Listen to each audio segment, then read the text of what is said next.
Friends, on account of weather conditions, there is constraint of time. My greetings to all of you. Ever since I stepped on the premises, I have been overwhelmed. Students, thousands in number, greeted me and my wife, a heavenly feeling that will impact us all our lives. Feeling blessed to have started my visit with darshan of Shri Bharaneshwarji, a great feeling, a religious entity in existence for over 1,000 years. For me and my wife, Dr. Sudesh Dhankhar, it is a moment of bliss, and bliss for a very different reason. Blessings of Sri Nirmalanand Nath Mahaswamiji are divine interventions. We are filled with joy of sublimity, spirituality, and religiosity.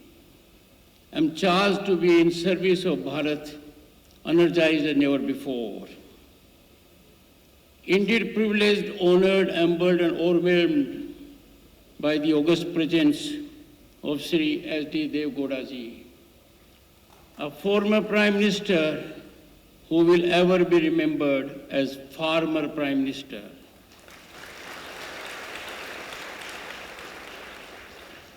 Farmer resides in his heart and rural development emanates from his thoughts.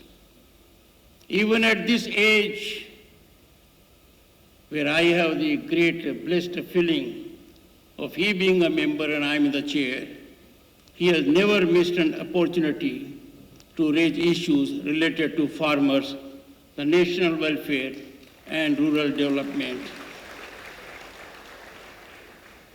It is indeed a proud moment of my life, and I never imagined that I will be in the chair and we will have one of the greatest sons of Bharat in Shri Jagdeep Dhankhar as member of the House. A rare privilege and honor that will etch my name in history beyond anything else. His blessings for me, my family, farmers, and the country are beyond words. I have no words to express gratitude for a noble soul like him. Even when I was a student, this name resonated in my ears, and I knew there was someone in Karnataka whose heart was bubbling for farmer welfare. As luck would have it, history has brought us together, only for him to bless me. Sir, I am honored.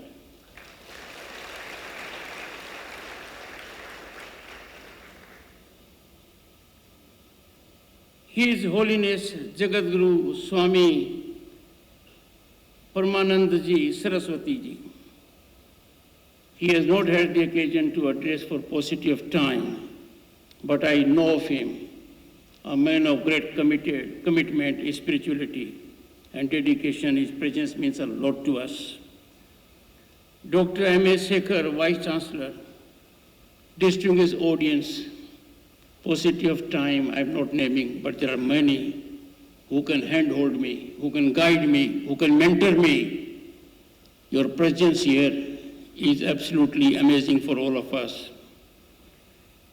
Aryanak means forest. It is the third section of Vedas, but here the difference is different. And the difference is, it means the body of work where some of the finest philosophical discussions have happened in the lap of Mother Nature. This place is illustrative of this. Swamiji, it was indeed far-sighted visionary step to have an institution nestled in the verdant landscapes of foothills, an ideal Aranaic for modern day learners, philosophers, and seekers, a perfect setting for optimal exploitation of human resource, talent, energy, and for chosen pursuits.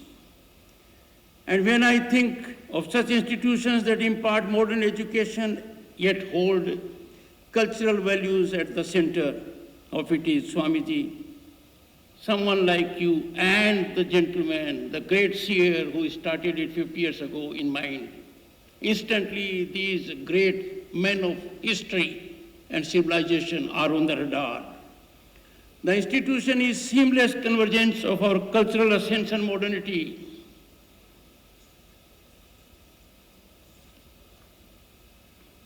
Mahaswamiji, with your illustrious credentials in engineering, philosophy, the institutional foundations are bound to be firmer day by day, spinally very strong.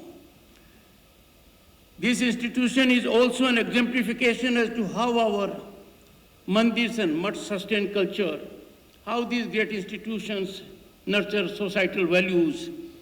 These nerve centers act as epicenters for service to needy, challenged, vulnerable, marginalized. With 26 Sakha mats across the world and over 500 educational institutions under the Shri Adichunchanagiri Shikshasana Trust, including schools for the blind, for the deaf and dumb, this institution's service to the marginalized is exemplary. Indeed, a befitting response to critics of Sanatan Dharma. Friends, largely such institutions selflessly service society. We need to be on guard as some seek to engage in activities that are far distanced from service to society and far distanced from wholesomeness. Indisputably, charity, assistance, or such handholding needs to be with no strings attached. As a matter of fact, our civilizational ethos tell us never speak of charity. Charity is never to be claimed. You do it and you forget about it. But alarmingly and worrisomely, some institutions have engaged in a structured manner to influence faith of the beneficiary. And faith is very dear to us. When you influence the faith of the needy, the marginalized, the vulnerable, things become really very critical. For a democratic nation, such a nefarious tendency is pregnant with serious consequences. Such not so well-being and not so well-intentioned designs aim to run down the spirit and essence of nationalism, our constitutionalism, and effect variation in the political landscape of the nation. In the process, freedom of faith gets impacted. It gets into captivity because of that allurement. We have to be very cautious about it. We need to be on guard as never before. The challenge is getting incremental. In the societal sector, footprint of religious institutions in times of natural calamities and other similar challenges complements governmental efforts. I need not make any other reference. It was demonstrated in full exemplification during COVID, when both the government and such organizations acted hand in hand for the betterment of the people. Now to my young friends. You are fortunate to be living in times when Bharat is a land of hope and possibility, a situation that did not exist a decade ago. It is a land of investment and opportunity being accommodated by International Monetary Fund and the World Bank. You are the most vital stakeholders. You are the rock on which future prosperity of Bharat will stand out. Our youth demographic dividend is envy of the world, and it is you who will take Bharat to be a Viksit Bharat at 2047.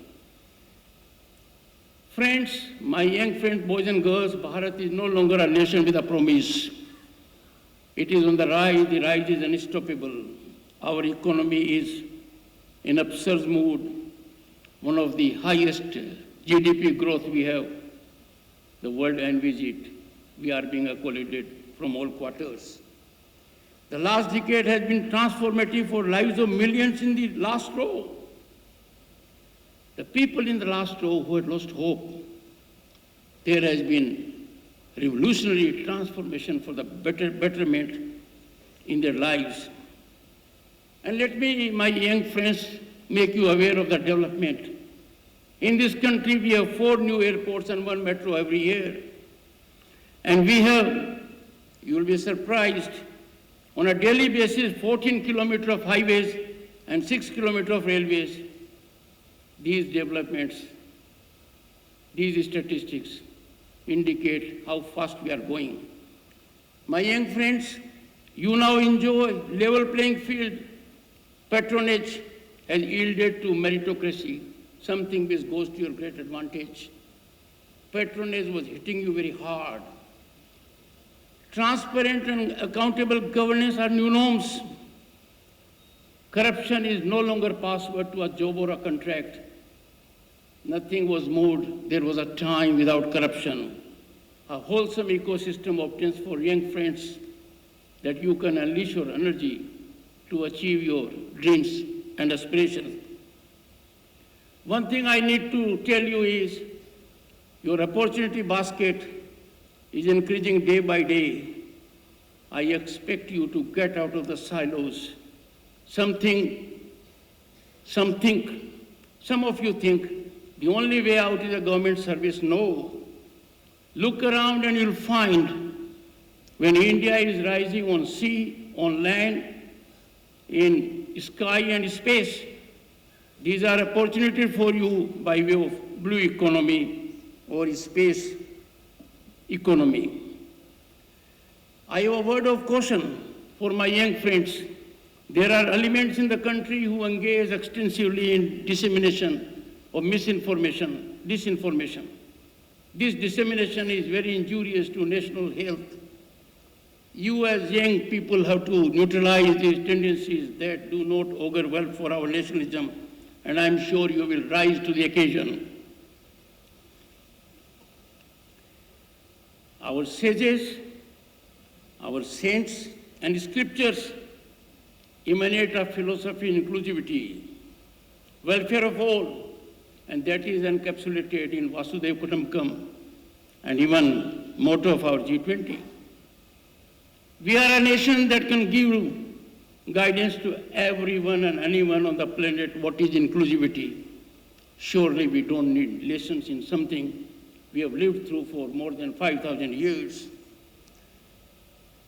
This philosophy alone is sustainable and makes for global peace and harmony, but some people have a different concept of inclusivity that is destructive of a sense of inclusivity. We have to be extremely cautious and careful. Discordant voices to the contrary need to gather their lessons from our civilizational essence.